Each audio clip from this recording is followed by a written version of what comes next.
Okay, good day everyone. Happy to be here with you and glad that you could join us.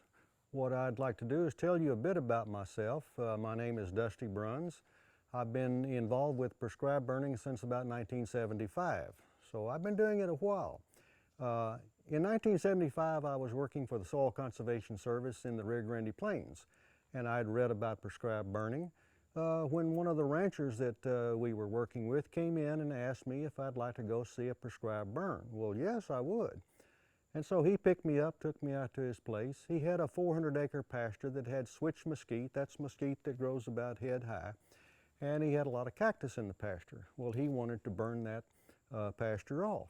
So to my dismay, I noted that at least he had cut a fire break around it by disking, but he had no fire suppression equipment, just him and a box of matches and me.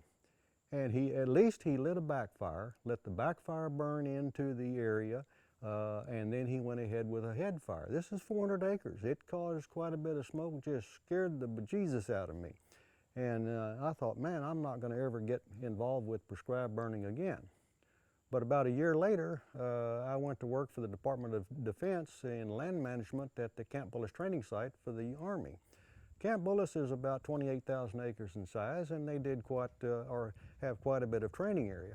They have a rather large range area, and they were having numerous wildfires out there caused by tracer ammunition and other incendiary training aids out in the training areas. And so I suggested to the commander that why don't we try prescribed burning to eliminate some of the fuel buildup to where our fires won't be as severe. And he kind of frightened me by saying, sounds like a good idea, you're in charge, do it. So gosh, what do? Well, luckily he said he would put the post fire department at my disposal, also troop detail if I needed it. Luckily the fire department regarded my prescribed burns as entertainment, so we got along just very well. What I picked up during all that time was fire suppression equipment. Anyone who burns, if you burn long enough, you're going to lose a fire. That's a given. I've lost several fires.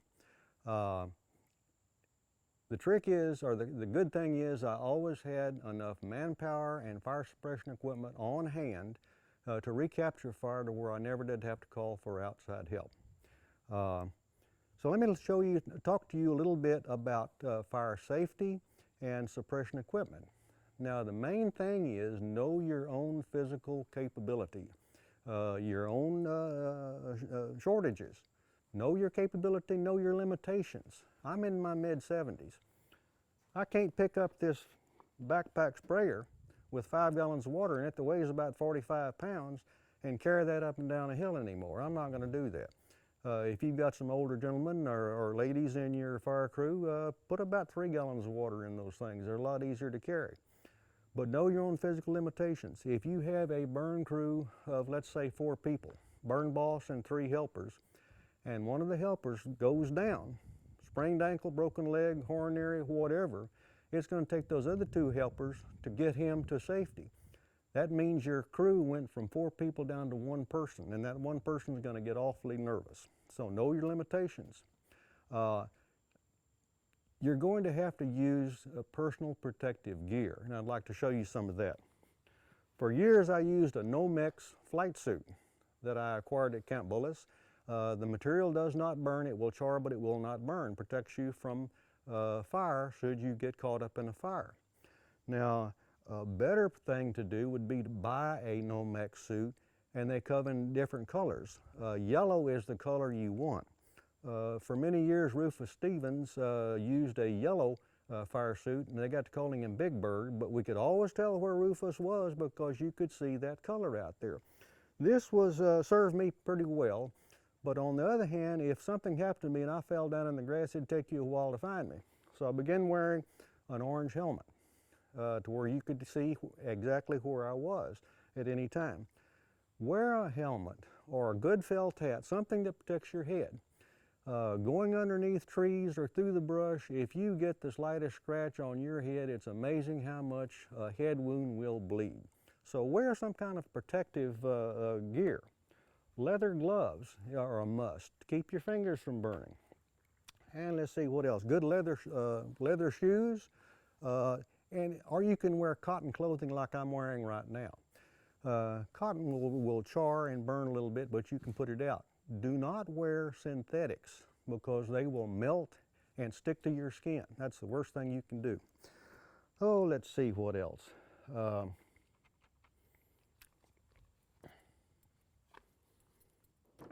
Carry some equipment with you. I use a combination tool. This is one of the most valuable pieces of equipment that I've ever had. It has a pair of pliers, wire cutters. You pull the blades out. It has knives, screwdrivers, a little saw. I've used this on more than one occasion to my advantage. On one occasion, the pump on my spray rig began to come apart. I was able to stop, find the parts that had fallen out, put them back together, and reassemble the pump with this particular tool. So they come in very handy. And carry a first aid kit. Going back to your head bleeding, carry a first aid kit with some gauze, compresses, Band-Aids. Band-Aids are the only thing I've ever needed out of my first aid kits, but it is so nice if you got a small cut on your hand or arm or something to put a Band-Aid on it. You can get all sorts of different size kits. Here's a little kit I carry in the four-wheeler. Here's another piece of valuable equipment for the four-wheeler is a fix-a-flat can. This is about the size that you would use for an ATV. Tire plugging materials to clean out the cut and then plug your tire. Use a fix-a-flat to put it back together and you're back on the road again. Water. Carry plenty of water. I always carry canteens. I've got 2 canteens on the four-wheeler. You can carry belt canteens. Keep yourself hydrated. Another thing I'd like to talk about is when you move through the brush if you're on foot, don't run. The worst thing you can do is run. When you run, you're more apt to trip and fall and injure yourself. It's one of those things, you can walk fast. It's one of those things where take your time but hurry. Just don't get in a hurry, don't get to where you're going to injure yourself running in any of this.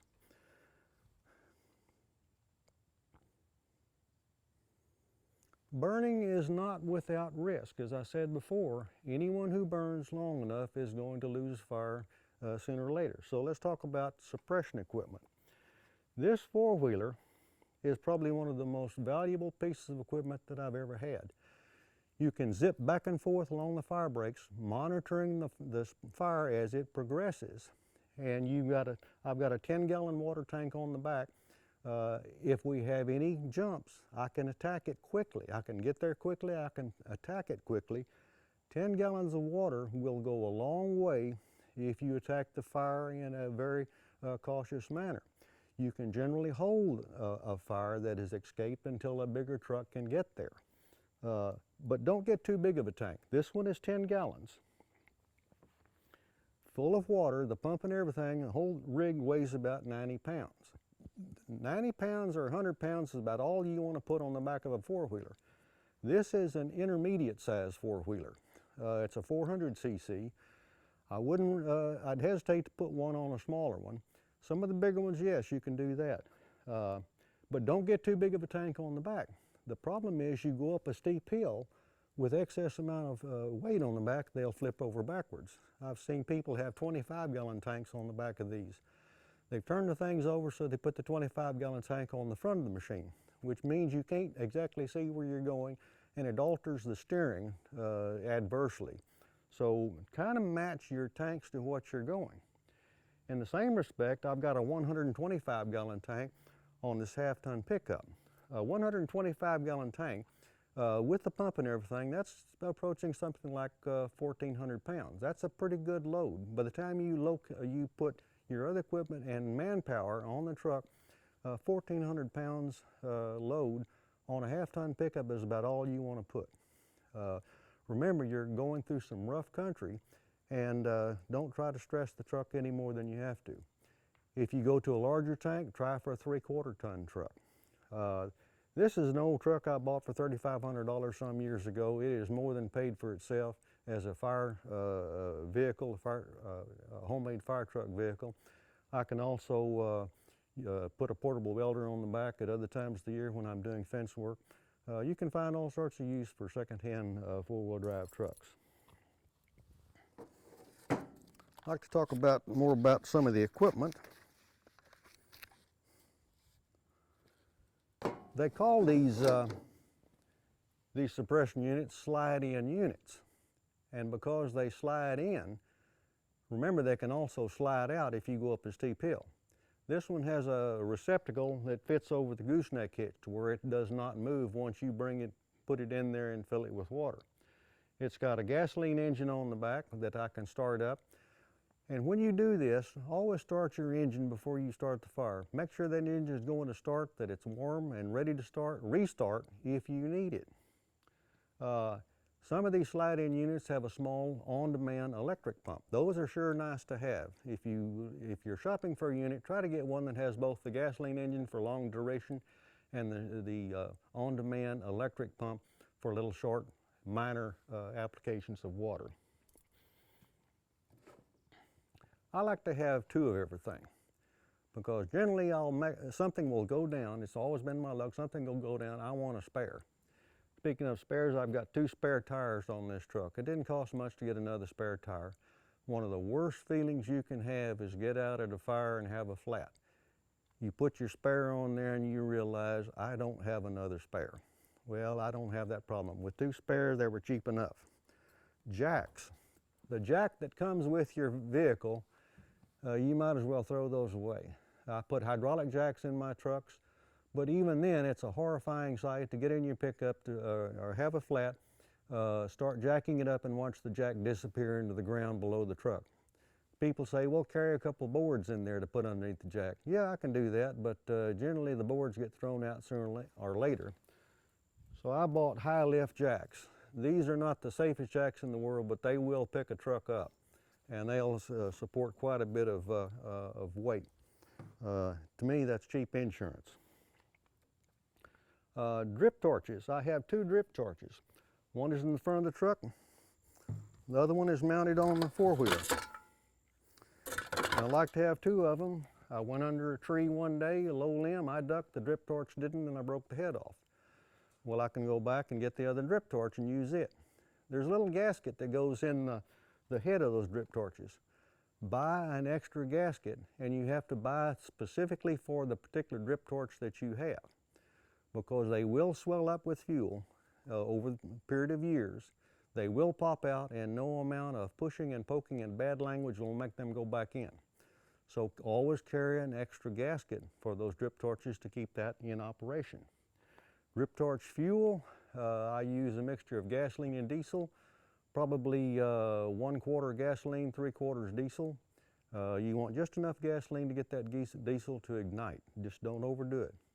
When you go out in the field with your fuel,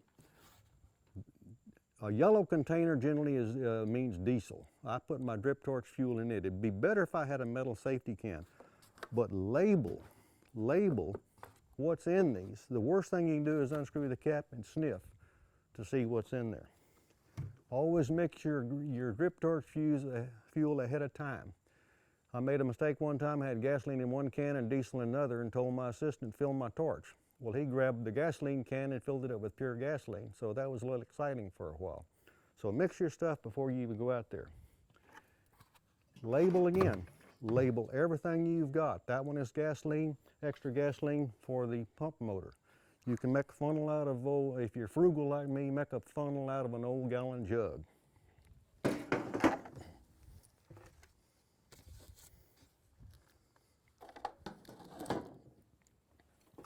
Fire extinguishers.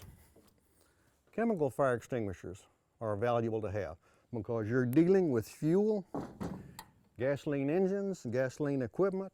It's always nice to have one of those just in case. Tool kits, a wrench, a screwdriver, socket set. Throw those in the truck. You'd be surprised when you might need one of those.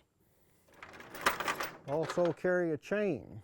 Carry lots of chains or a tow strap.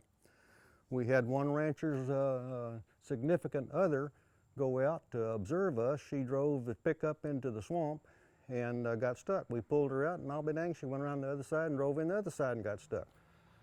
So we told her, please go home. Four-wheel drives are nice to have, but remember, four-wheel drive will only get you deeper into the swamp before you get stuck. So they get stuck just like everybody else. Have a neighbor coming by to see what we're doing. Okay, let's see what else we've got here. Cell phones are good to have. They're good to have to call the fire department for help, but they're not so good trying to talk to members of your own crew. If you notice, I have a CB radio aerial on the truck. I do have several CB radios that we use for communications. You can use other handheld radios. There's a lot of places out in this country where you do not have cell service, so these become valuable. I have CB radios because they're not broke, and if it ain't broke, I ain't gonna fix it. You can buy a number of radios on the internet. If you do, look for one with the greatest range. If you buy one that says good for 30 miles, you might get 1 or 2 miles out in this part of the country. But I've got too many areas out here that where I don't have cell service. So those are essential to have. Other tools you can have, a shovel and a hoe. Go very far. You can put out fires with a shovel. You can always dig your way out of a bad situation. Little army shovel like that, I got my Jeep stuck. I could dig myself out with that. It doesn't take much sometimes, but a little shovel is valuable to have. Other things you might want to throw in the truck with you, chainsaw. Often you will find that there will be a burning tree, a hollow tree near your fire break. Burns all the way up to the top. You can't climb up to put water in it. You can't squirt water from the bottom up enough to put it out. Use your chainsaw to cut that down, drag it away into your black area, get it away from your fire break. Chainsaws come in very handy. You go around your fire breaks and find that a tree has fallen over during the night, you can cut it and get it back out of there. Here's an interesting tool called a fire swatter. What this does is take the place of a cedar switch. Usually we would take a limb out of a cedar tree and use it to beat the fire out. Then after a while, your cedar switch that you were using either catches fire if you knocked all the leaves off of it and you have to find another one. But one of these does a really good job. So if you have the proverbial brother-in-law that would break a rock if he was operating it, assign him one of these. It's much harder to break. It's a foolproof piece of equipment. Works pretty doggone good. This is the most valuable thing you don't want to forget. Many times since I don't smoke, I've gone out to a fire and found I forgot the matches. Make yourself a checklist of all the things that you need to take out there. I would have to find someone that smoked and borrow their lighter from them to get my fire going. So a lighter or even a box of kitchen matches does very well. Some other things you might put together is homemade devices to where you can go out to one of your water storage tanks on your cow troughs and be able to hook it up and refill your tanks if necessary. That's where this comes in.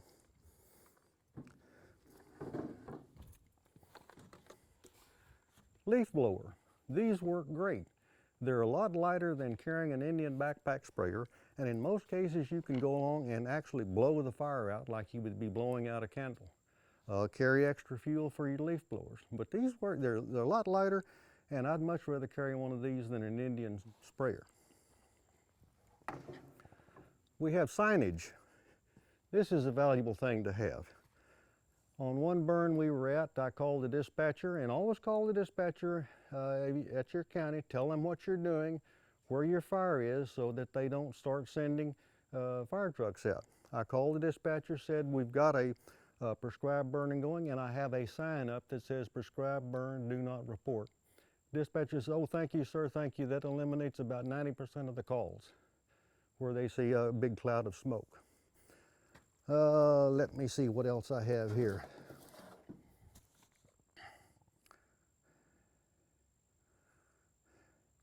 Oh, utility vehicles. If you have a utility vehicle, you can get about a 50-gallon tank, which is about 450 pounds, and put in a utility vehicle. Some of them, the little side-by-sides, work very well.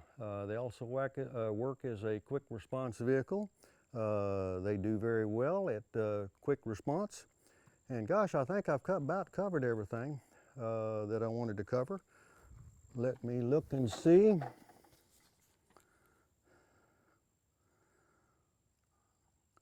I think that's about it.